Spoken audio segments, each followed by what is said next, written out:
গ্রিনওয়ার্ল্ড চ্যানেলে আপনাদের সকলকে স্বাগত।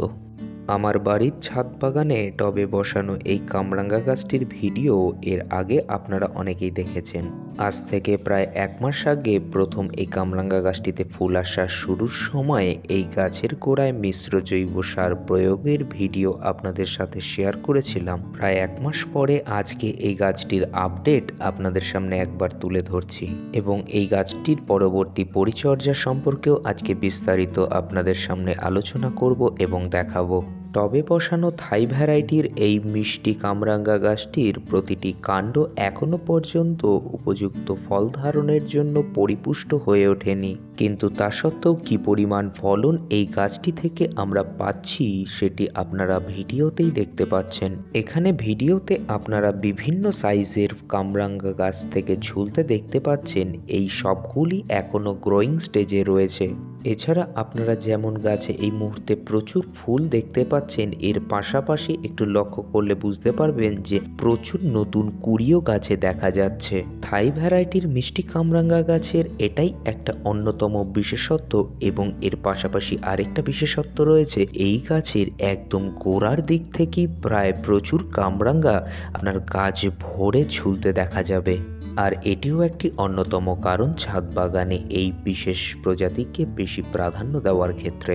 আমার এই গাছটিতে আমি এখনো পর্যন্ত 110টার ওপরে কামরাঙ্গা গুনে উঠতে সক্ষম হয়েছি, যদিও এখনই সমস্ত কামরাঙ্গা গুনে ওঠা সম্ভবপর নয়।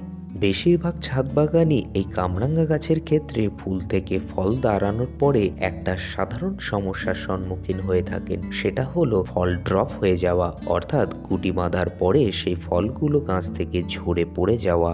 আমার এই গাছের ক্ষেত্রে আমি তেমন সমস্যার সম্মুখীন হইনি। আমার মাত্র কিছু ফলই ড্রপ হয়েছিল এবং তারপর থেকে সমস্ত ফল এই গাছে খুব ভালো মতো টিকে রয়েছে।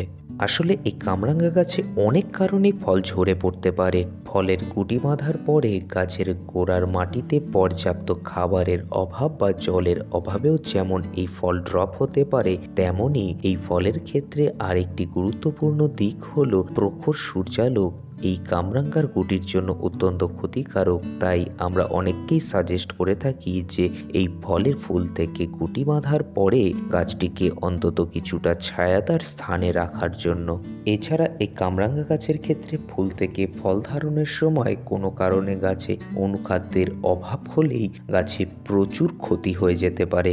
বিশেষত এই কামরাঙ্গা গাছের ক্ষেত্রে অনুখাদ্যের অভাবজনিত লক্ষণ শুধু ফুল বা ফলে নয়, সমগ্র গাছেই এর প্রভাব প্রকটভাবে পরিলক্ষিত হয়। তাই এ বিষয়েও বিশেষ খেয়াল রাখার প্রয়োজনীয়তা রয়েছে। আপনাদের আগেই বললাম, দেখুন একদিকে যেমন গাছে প্রচুর পরিমাণে ফল ঝুলছে, তেমন এখনও এর পাশাপাশি প্রচুর নতুন কুড়ি গাছে দেখা দিচ্ছে।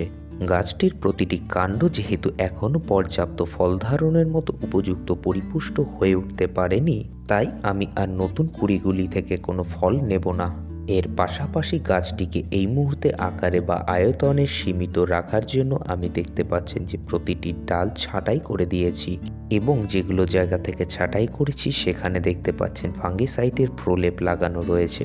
কারণ একদিকে যেমন গাছে ফল রয়েছে, তেমনি নতুন ব্রাঞ্চ যত লম্বা হচ্ছে তত সেই ব্রাঞ্চের আগা থেকে আরো প্রচুর ফুল তৈরি হচ্ছে। বর্তমানে ফলের এই গ্রোয়িং স্টেজে সম্পূর্ণ গাছটিতে যাতে আগামীতে অনুখাদ্যের কোনো রকম অভাব না হয়, তার জন্য আজকে এই গাছটিতে আমি অনুখাদ্য প্রয়োগ করতে চলেছি।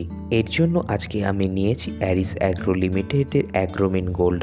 এটি একটি ওয়াটার সয়েল মাইক্রোনিউট্রিয়েন্ট। এতে রয়েছে boron, zinc, iron, copper, manganese এবং মলিবডিনাম। এই সব ধরনের খনিজ উপাদানের চাহিদা পূরণ করতে সক্ষম এই মাইক্রোনিউট্রিয়েন্ট। বেশিরভাগ ছাদ বাগানই ছাদে কামরাঙ্গা গাছ নিয়ে একটি অন্যতম সমস্যার সম্মুখীন হন, তা হলো পাতা হলুদ হয়ে ঝরে পড়া এবং পাতা অনেকটা ফ্যাকাশে বর্ণ ধারণ করে নেওয়া, অথবা ফুল বা ফল অকালে ঝরে পড়া। কামরাঙ্গা গাছের ক্ষেত্রে এটি মূলত আয়রনের অভাবজনিত লক্ষণের বহিঃপ্রকাশ। এর আগে গাছটিতে যখন সবেমাত্র কুড়ি দেখা দিতে শুরু করে, তখনই আমি এই অনুখাদ্যটি একবার প্রয়োগ করেছিলাম এবং তারপরে আজকে দ্বিতীয় তথা শেষবারের মতো এই গাছটিতে আমি এই একই অনুখাদ্য আরেকবার প্রয়োগ করছি। এবং এতেই আমার সমগ্র গাছ এখনো সুস্থ সবল এবং সবুজ হয়ে রয়েছে। সমগ্র গাছে প্রয়োগ করার জন্য আজকে আমি বালতিতে 2 লিটার পরিমাণ একদম সাধারণ জল নিয়েছি। এর সাথে 1 ml প্রতি লিটার হিসেবে 2 ml পরিমাণ মাইক্রোনিউট্রিয়েন্ট এই জলের সাথে মিশিয়ে নিচ্ছি। এরপর সমগ্র মিশ্রণটি একটি জগের সাহায্যে খুব ভালো মতো মিশিয়ে নিয়ে পাম্প স্প্রেয়ারে ভরে সমগ্র গাছে খুব ভালোভাবে স্প্রে করে দেব। এ প্রসঙ্গে আপনাদের আরেকটা বিষয় জানিয়ে রাখি, ফুল ফোটার পর থেকে এখনো পর্যন্ত এই গাছটিতে আমি কোনো রকম কীটনাশক প্রয়োগ করিনি। এর পাশাপাশি কুড়ি আসার সময় গাছের গোড়ায় যে মিশ্র জৈব সার আমি প্রয়োগ করেছিলাম, তার পরবর্তীতে এখনো পর্যন্ত আমি কোনো রকম সার এই গাছের গোড়ায় প্রয়োগ করিনি এবং এই কয়েকটি মাত্র পরিচর্যাতেই এখনো পর্যন্ত গাছের ফলন এবং গাছের পাতা দেখেই হয়তো আপনারা বুঝতে পারছেন যে গাছ কতটা হেলদি ভাবে তার ফল ধারণ করে চলেছে। এই মুহূর্তে যেহেতু পরবর্তী ফুলগুলো থেকে আমার ফল নেওয়ার ইচ্ছা আর নেই, তাই এরপর থেকে আমি গাছে নিয়মিত কীটনাশক এবং ছত্রাকনাশক প্রয়োগ করে যাব। এবং যেহেতু আমি আমার চ্যানেলের ভিউয়ার্সদের সাধারণত উৎসাহিত করি যে তারা যেন তাদের ছাদ বাগানকে যতটা সম্ভব রাসায়নিক মুক্ত রাখা যায় তার চেষ্টা করেন, সেই অনুযায়ী আমি আমার ছাদ বাগানে কোনো রকম রাসায়নিক কীটনাশক প্রয়োগ করি না। আমি বরাবরই আমার ছাদ বাগানে কীটনাশক হিসেবে সমস্ত গাছে নিম অয়েল ব্যবহার করে আসছি। টবের মাটিতে মিশ্র জৈব সার প্রয়োগের পাশাপাশি আমার ছাদ বাগানের অন্যান্য গাছের মতো এই গাছের গোড়াতেও আমি নিয়মিত সরিষার খোল ভেজানো তরল জৈব সার প্রয়োগ করে গেছি। এছাড়া পেঁয়াজের খোসার তৈরি লিকুইড ফার্টিলাইজারও আমি এই গাছের গোড়ায় নিয়মিত প্রয়োগ করে গেছি, যা এই কামরাঙ্গা গাছের ফলের গ্রোয়িং স্টেজের জন্য উপকারী বেশ কিছু পুষ্টি মৌলের যোগান গাছকে ক্রমাগত দিয়ে যেতে পারে। এই সমস্ত লিকুইড ফার্টিলাইজার তৈরির ভিডিও ইতিমধ্যেই আমার চ্যানেলে দেওয়া রয়েছে। যদি আপনারা এখনো না দেখে থাকেন তাহলে ডেসক্রিপশন বক্সে দেওয়া লিঙ্কে গিয়ে সেগুলি দেখে নিতে পারবেন। আজ মাইক্রোনিউট্রিয়েন্ট প্রয়োগ করার অন্তত 2 দিন পরে আমি এই গাছে পিজিআর বা প্ল্যান্ট গ্রোথ রেগুলেটর প্রয়োগ করব, কারণ এর আগে এই পিজিআর নিয়ে একটি ভিডিওতে আমি আপনাদের বলেছিলাম যে আমি সাধারণত গাছে 2 সময় এই পিজিআর ব্যবহার করি, এক ফুল আসার আগে আর দ্বিতীয়ত ফলের গ্রোয়িং স্টেজে।